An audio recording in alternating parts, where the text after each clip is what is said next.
Hello and welcome all of you. In previous lecture of CRPC, we discussed the provision relating to first information report, that is section 154 of Code of Criminal Procedure and section 166A of Indian Penal Code. Generally, the 166A of Indian Penal Code says that if any public servant fails to record first information report relating to provided sections, the section which is provided by 166A. If any public servant fails to record first information report, then such public servant is liable to rigorous punishment, which shall not be less than 6 months, but which may extend to 2 years. Okay. We also discuss if any officer in charge of police station deny or fails to record the information which is given orally or in written by the informant, then the substance of information shall be in writing sent by the post to the superintendent of police. And if he found that yes, there is a commission of cognizable offense, then he may investigate himself or appoint any subordinate officer to him. ठीक आहे. कालचं तर तुम्हाला समजलं असेल. जर समजलं नसेल तर तुम्ही मला पर्सनली मेसेज करू शकता. नेक्स्ट व्हिडिओमध्ये मी तुम्हाला ते समजून सांगण्याचा प्रयत्न करेन. Then the next important topic that what is the evidentiary value of FIR. तर FIRची एव्हिडन्शियरी व्हॅल्यू काय आहे? In previous lecture, we discussed that because of the FIR, the criminal law set into motion. Then the question comes that what is the evidentiary value of FIR in the course of trial? The evidentiary value of FIR has two aspects. FIR ची evidentiary value आपल्याला दोन aspectने समजता येते. The first aspect is substantive aspect and another is a procedural aspect. Section 6, 8, 21, 27 and 32 subclause 1 of Indian Evidence Act provide the substantive aspect of evidentiary value of FIR. तुमचा evidence act झालेला नसेल किंवा झालाही असेल तर हे सेक्शन आपण काय एवढे डीपली घेणार नाही आहेत. फक्त त्याचा रिलेव्हन्स काय आहे FIR बद्दल तर आपण तो फक्त तेवढा रिलेव्हन्स त्याचा आपण डिस्कस करणार आहोत. The section 6 provide that the part forming the same transaction. Section 8 provide the conduct when relevant. Section 21 provide admissions. Section 27 is provide the discovery, and section 32 subclause 1 provide the dying declaration. Okay. And the procedural aspect, section 150, 145, 157, 159 and 160 of Indian Evidence Act provide the procedural aspect of evidentiary value of FIR. ठीक आहे. तर आपण एक एक section बघू. First of all the substantive part और substantive aspect. The section 6 of Indian Evidence Act provide that the part forming of same transaction. ठीक आहे. तर एखादी घटना एक continuously or spontaneously without any external invention जर घडली असेल तर ती part of the same transaction समजली जाते. फॉर एक्झाम्पल की आता एक केस झाली होती पंजाबमध्ये. तर the informant name is Ranjana. She is a school girl. ठीक आहे. One day she suddenly came at home and he found that her brother is dead. तिचा भाऊ मृत्यावस्थेत तिथं घरामध्ये पडलेला होता. ती तसंच दप्तर फेकून पडत पोलीस स्टेशनमध्ये गेली आणि तिने FIR लॉन्च केली. तर हे काय समजत होतं की हे part of the same transaction आहे. मर्डर झाला, त्याच्या बहिणीने बघितलं, ती पडत इमिजिएटली तिने काय केलं, FIR लॉन्च केली. बरोबर. किंवा दुसरं एक्झाम्पल आहे, समजा A आणि Bची भांडण चालू आहे. Bने Aच्या डोक्यात काठीने मारहाण केली आणि A सडनली डेथ झाला. तर तिथं C हा उभा होता. C लहान मुलगा आहे, Aचा भाऊ.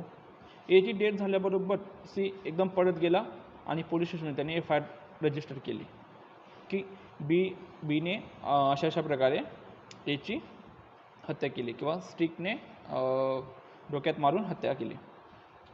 तर ही जे त्याचं हे कंडक्टनी की ही जी part of the same transaction समजण्यात येईल आणि ती FIR ती याच्याबद्दल रिलेवंट असेल. ठीक आहे. Under section 6. नंतर अंडर सेक्शन 8. तर हे काय करतं, तुमचं सेक्शन 8 प्रोव्हाइड करतं कंडक्टबद्दल. The explanation first of section 8 provide that the statement accompanied with conduct. जर तुमचं स्टेटमेंट कंडक्टसोबत अकंपनाइड करत असेल तर त्यावेळेससुद्धा तुमचं जे किंवा तुमचं एक्सप्लेन कंडक्ट करत असेल, जर तुमचं कंडक्ट एक्सप्लेन करत असेल एखादी स्टेटमेंट, तर ते जे हे असतं ते जे स्टेटमेंट असतं तर ते पण रिलेवंट असतं. ठीक आहे. ते ॲडमिसेबल असेल किंवा नसेल तो पुढचा भाग.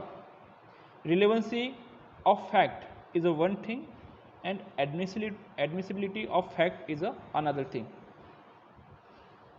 देर may be a fact are relevant but it is not mean that the such same fact are admissible in the evidence. ठीक आहे. तर ज्यावेळेस तुम्ही एव्हिडन्स शिकाल त्यावेळेस आपण ते डिस्कस करू. पण सध्या फक्त एवढं लक्षात ठेवा की जर एखादी स्टेटमेंट जर तुमचं कंडक्ट हे करत असेल, एक्सप्लेन करत असेल, तर ते सुद्धा रिलेवंट आहे अंडर सेक्शन 8. नंतर FIR may be relevant as an admission under section 21. आता ॲज ॲन ॲडमिशन कसं रिलेवंट आहे? फॉर एक्झाम्पल काय की समजा Aने Bची हत्या केली, हे कोणाला माहिती नाही अजून. Aने Bची हत्या केलेली आहे आणि A हिमसेल्फ पोलीस स्टेशनमध्ये गेला. He himself go in police station and he lodge FIR and in the FIR he stated that C, who is a good friend of B, commit a murder of B in my presence. While C murdering B, I am present on that place. अशा प्रकारे त्याने काय केलं, FIR launch केली. ठीक आहे. तर आता तो पुढचा मुद्दा आहे. It is a future possibilities or depend on circumstances and evidences whether C is convicted for the offense of murder of B or not. But C stated that when the murder of B is happen or commit, that time I am not present on that place, I am present elsewhere. त्यांनी plea of अलाय बीचा त्याने defence घेतला की ज्यावेळेस बीचा murder झाला त्यावेळेस काय झालं, मी तिथं प्रेझेंट नव्हतो, मी दुसऱ्याच ठिकाणी होतो. आता मर्डर मुंबईला झाला आणि मी त्यावेळेस दिल्लीला होतो किंवा बाहेर ॲब्रॉड गेलेलो होतो काही कामानिमित्त. आता इथं सी पूर्णपणे त्याच्या लायब्ररीमधून बाहेर पडला, पण प्रश्न तर रिमेन आहे ना. The question still remain that who commit a murder of B. तर नंतर इन्व्हेस्टिगेशनमध्ये पोलिसांना असं आढळलं की एकडे मोटिव्ह होता कुणाला मारायचा, बीला मारायचा, आणि त्याचं प्रिपरेशन पण होतं. ठीक आहे. तर ते तर मग पोलिसांनी काय केलं की याच्यावर चार्ज लावले एवर मर्डरचे. तर whether A commit a murder of B. ठीक आहे. तर whether A commit a murder of B हा जो क्वेश्चन आहे हा नंतर डिसाईड होईल की it is depend on the fact, circumstances and evidences of the cases. If there is a sufficient evidence to prove that yes, A committed a murder of B, then he may be guilty. But here in the FIR which is lodged by the A stated in FIR that I am present on the place where the murder of B is committed. तर हा याचं presence admit करतोय ना, तर त्याचं हे self harming statement आहे. Therefore याचं जे presence, the admission as to presence at the place of murder, it is admissible. आणि ते एला डिनाय करता येणार नाही. It is act as an estoppel. तर ते त्याला डिनाय करता येणार नाही. ठीक आहे. तर हे झालं FIR evidentiary value of FIR as an admission under section 21. or sometime FIR may be used as an dying declaration. There is one concept contained under section 32 subclause 2, that is dying declaration. समजा ए रस्त्याने जात होता, एला एका माणसाने स्टॅब केलं किंवा त्याने चाकूने त्याला भोसकलं. ए जखमी अवस्थेत पडला. रस्त्यात एक हा जात होता, कोण जात होता? डॉक्टर जात होता. डॉक्टरने त्याला इमिजिएटली त्याला हॉस्पिटलाइज केलं आणि त्याच्यावर ट्रीटमेंट स्टार्ट केली. ड्यू टू द इंजुरी एची डेथ झाली.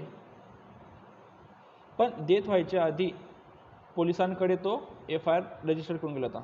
जेव्हा डॉक्टरांनी जेव्हा पोलिसांना बोलवलं त्यावेळेस त्यांनी FIR लॉन्च केली होती विक्टिमने.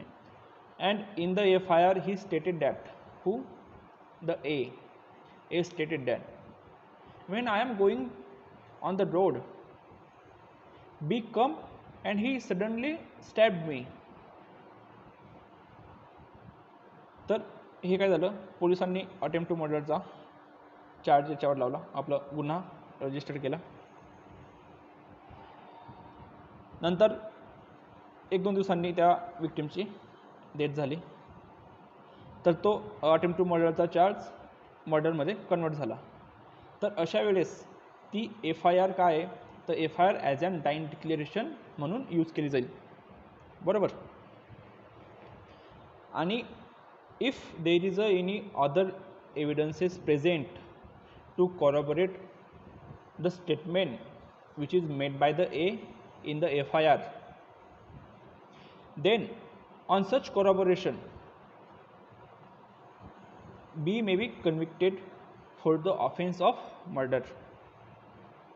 तर ते काय राहील, तर ती जी FIR आहे तर ती ॲज ॲन डाईंग डिक्लेरेशन म्हणून एव्हिडन्शियरी व्हॅल्यू त्याची राहील.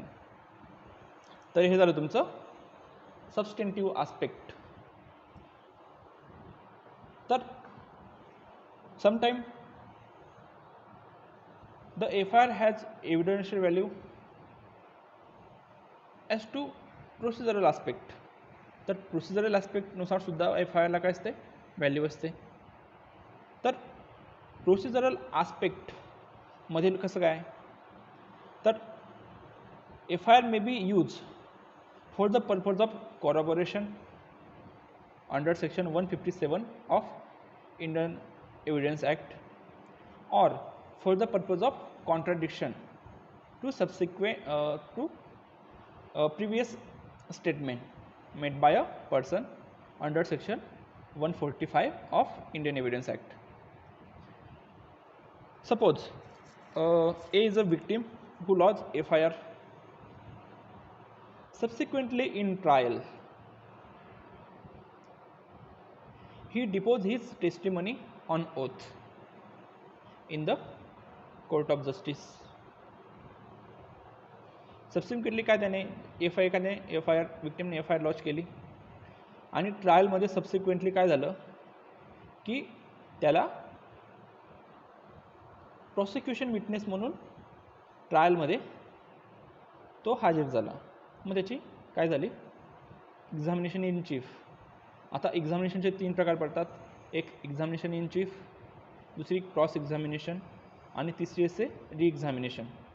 एक्झामिनेशन इन चीफ कोण घेतं, तर ज्या व्यक्तीने त्या सदर व्यक्तीला म्हणजे एक तर प्रॉसिक्युशनने किंवा डिफेन्सने एखाद्या व्यक्तीला त्यांच्या बाजूने जर विटनेस म्हणून सादर केले असेल, तर जी party who called for the witness he take examination in chief. Then the opposite party has a right to cross examination, and if any material is remain, then the party who produced that witness has a right to re-examination. ठीक है, has a 3 examinationचा. तर if a victim who lodged FIR subsequently he deposed his testimony in the court of justice,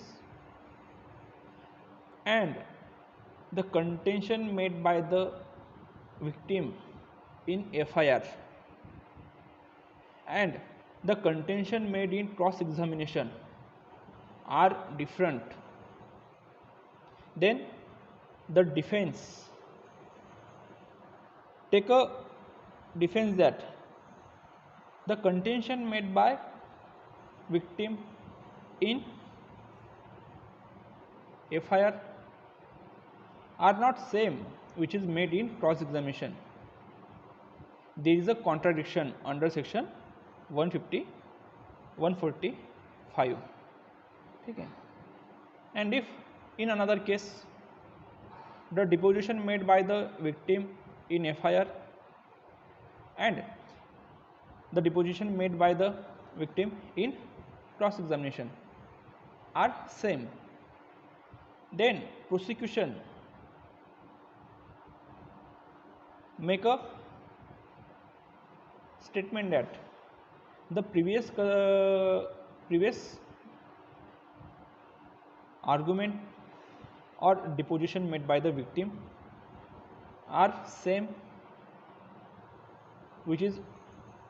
as to which is made in his trial.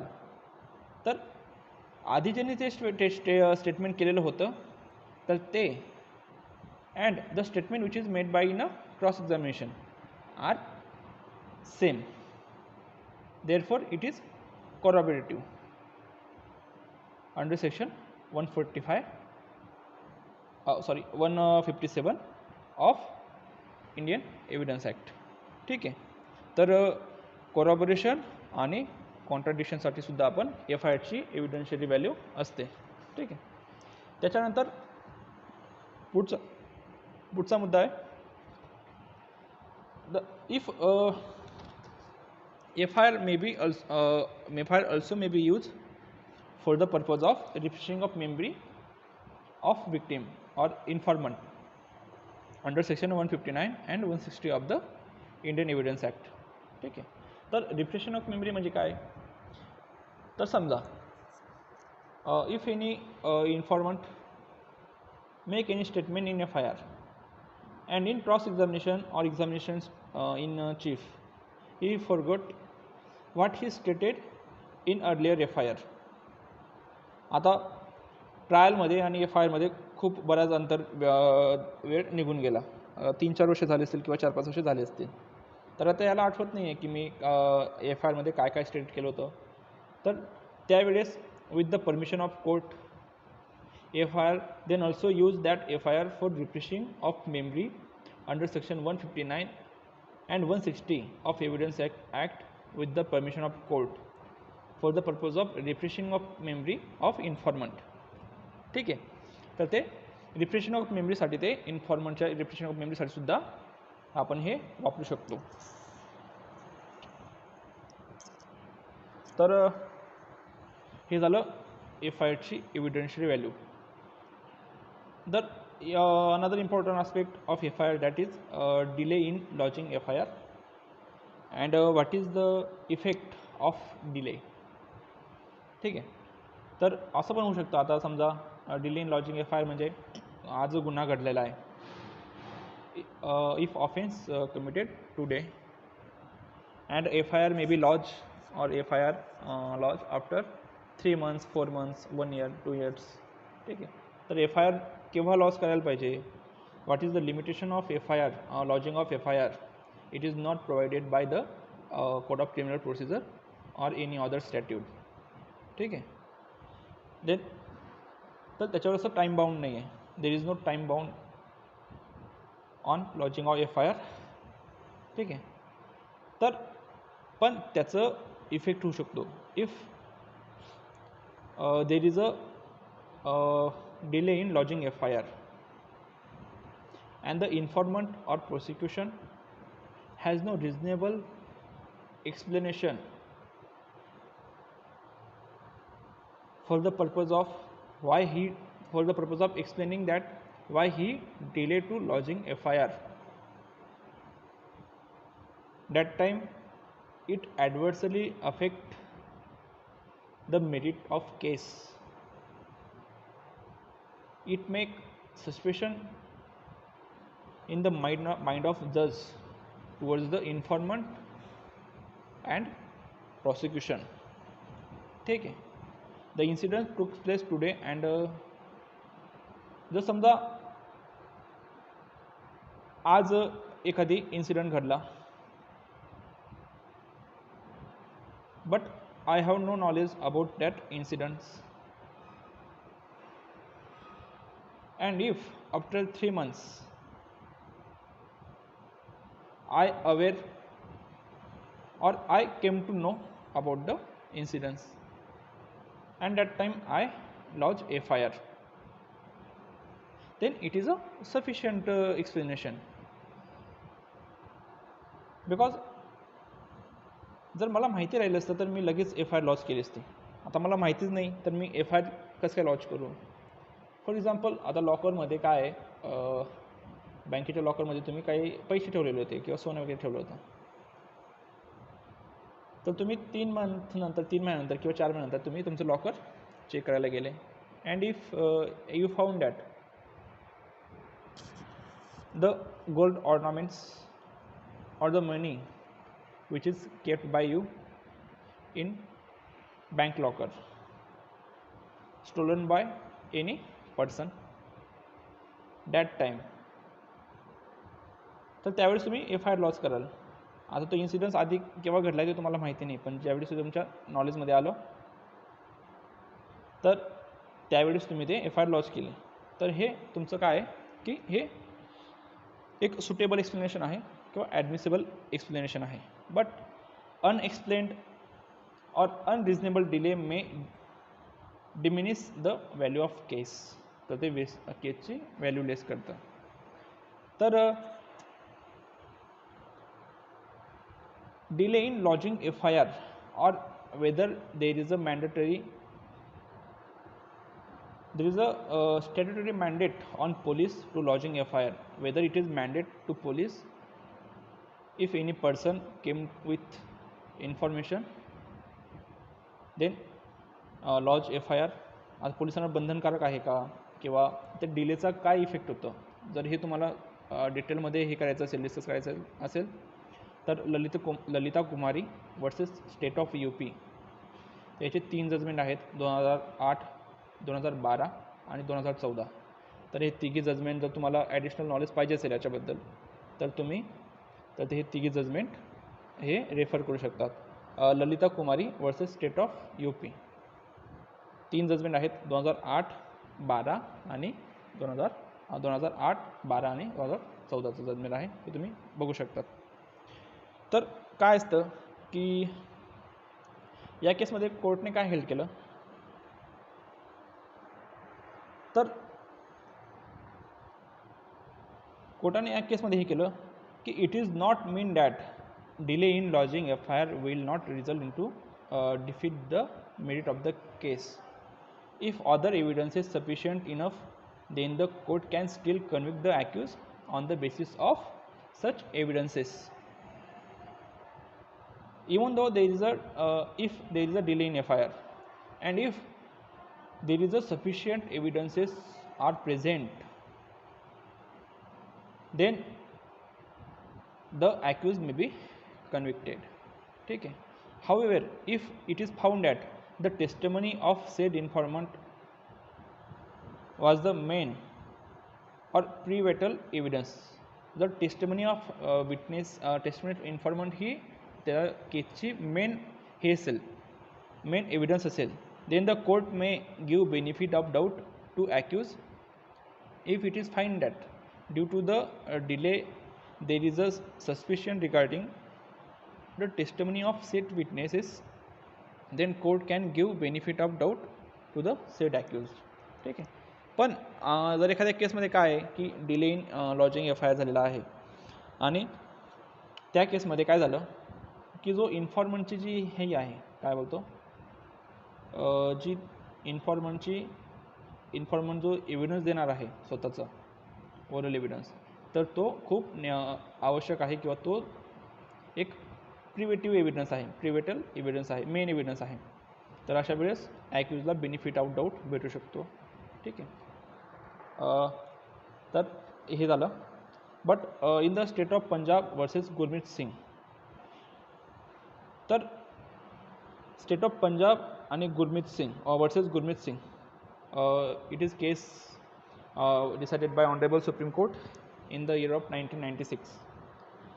In this particular case, the Supreme Court held that in the rape cases, the delay is self-explained. जर एखादी sexual ऑफेन्सेसबद्दल एखादी केस असेल, तर the commission of sexual offence is itself explanation of delay in lodging FIR. ठीक आहे.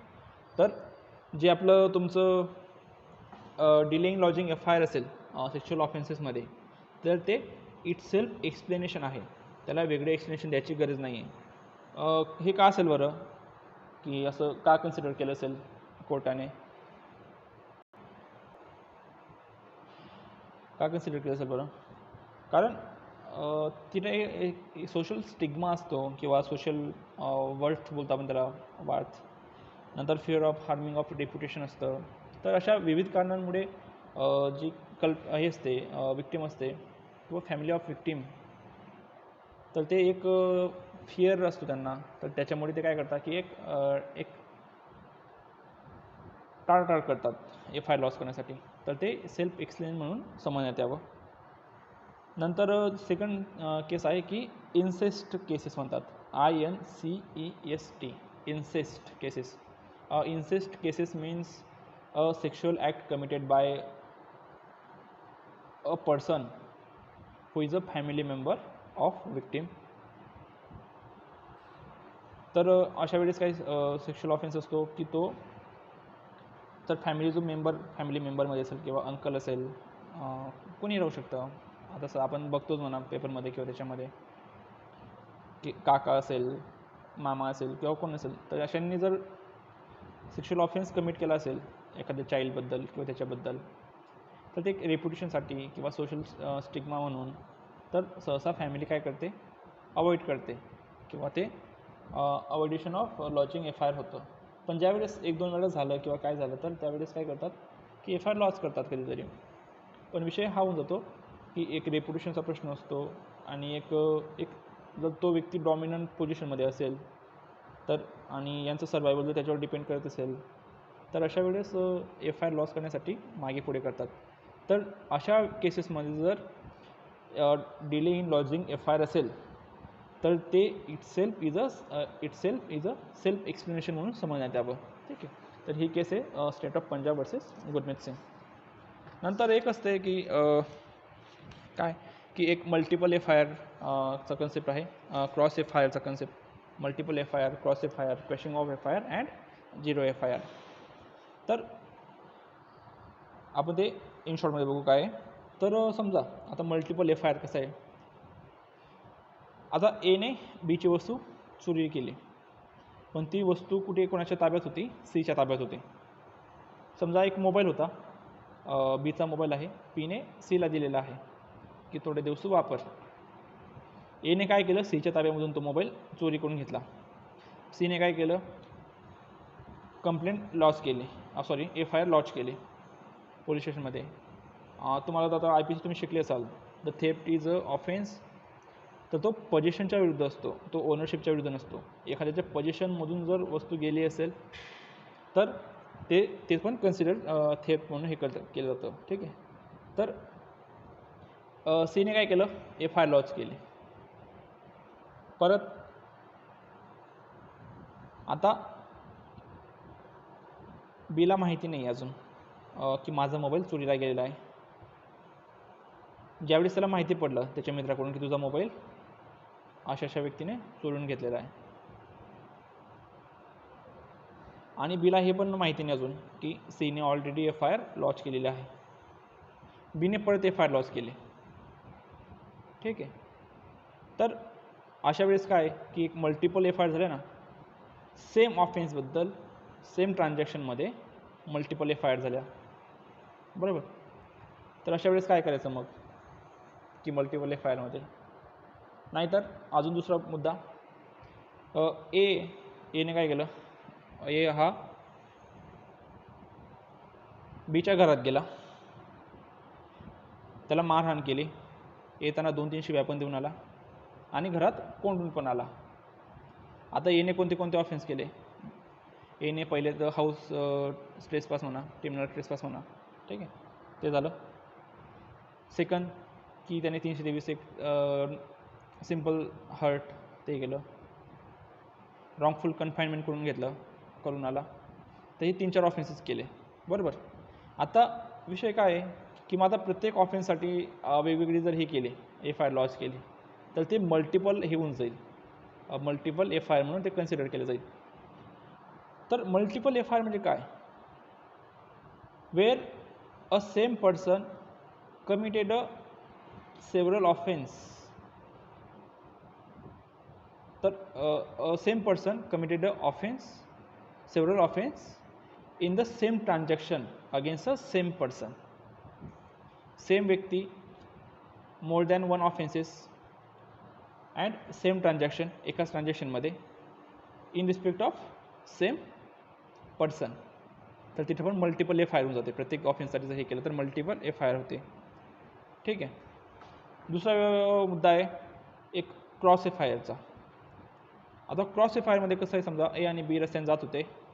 आता पाणी पावसाळ्याचे दिवस आहेत. समजा A गाडी चालवतो आहे, B रस्त्याने जातो आहे, पाऊस पडलेला होता, बाजूला दबकं होतं.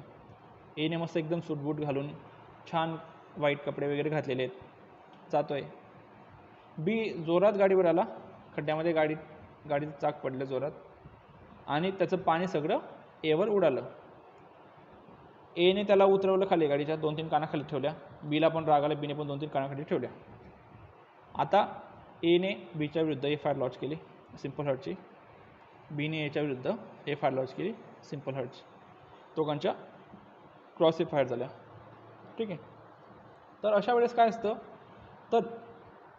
तर जे वरचे आहेत, जे मी तुम्हाला वरचे उदाहरण सांगितले, तर मल्टिप्लिसिटी ऑफ मल्टिपल FIRच्या याच्यामध्ये कन्सेप्ट काय आहे की तर जो ॲक्युज आहे तर तो कोर्टाला ॲप्लिकेशन करेल, हायकोर्टाला ॲप्लिकेशन करेल अंडर सेक्शन 482. तर 482 तुम्हाला माहिती असेल, आपण ऑलरेडी डिस्कस केलेलं आहे. The inherent power which is provided to the high court, तर for the purpose of quashing of FIR, की ऑलरेडी या गुन्ह्याबद्दल एक FIR लॉन्च केलेली आहे, तर तुम्ही ती मल्टिपल जी एक एक्सेसिव्ह FIR आहे ती क्वॅश करा. तर अशा वेळेस मग कोर्ट कोणती FIR क्वॅश करेल, की जी पहिली FIR जी प्रथम FIR दाखल झालेली होती ती, आणि जी सेक्शन 145चे एलिमेंट्स, नाही सॉरी 154चे एलिमेंट्स आहेत, तर ते फुलफिल करत आहे. FIRचे जे एलिमेंट्स आहेत ते फुलफिल करत आहे, तर अशा FIRला राहू देईल आणि बाकीच्या FIR क्वॅश करेल. क्रॉस FIRमध्ये काय होतं, क्रॉस FIRमध्ये जर त्या क्वॅश हे नाही झाल्या किंवा ते, तर त्या सेम IO इन्व्हेस्टिगेशन ऑफिसर दोघी केस इन्व्हेस्टिगेट करू शकतो, आणि ज्यावेळेस ट्रायल चालेल त्यावेळेस त्या दोघी ज्या आहेत FIR त्या एकत्र क्लब करण्यात येतील आणि त्यांची ट्रायल चालेल. त्याच्यानंतर एक झिरो FIRचा एक कन्सेप्ट असतो. झिरो FIRचा एक कन्सेप्ट म्हणजे, तर आपण ज्यावेळेस हे ज्युरिडिक्शन ऑफ कोर्ट ते बघू, त्यावेळेस पर्टिक्युलर पोलीस स्टेशनला पर्टिक्युलर हद्द ही केलेली असते. समजा जर तुम्ही आज खेड पोलीस स्टेशन आहे, तर खेडच्या जेवढे आपले हे आहेत, जेवढं जे क्षेत्रफळ आहे, त्या क्षेत्रफळामध्ये जर ऑफेन्स घडला, बरोबर, तर तो खेड पोलीस स्टेशनमध्ये हे करायचा, रजिस्टर करायचा. पण समजा आता काय झालं, ए हा होता, ए आणि बीची एने बीला चाकूने हे केलं, भुसकलं, ठीक आहे.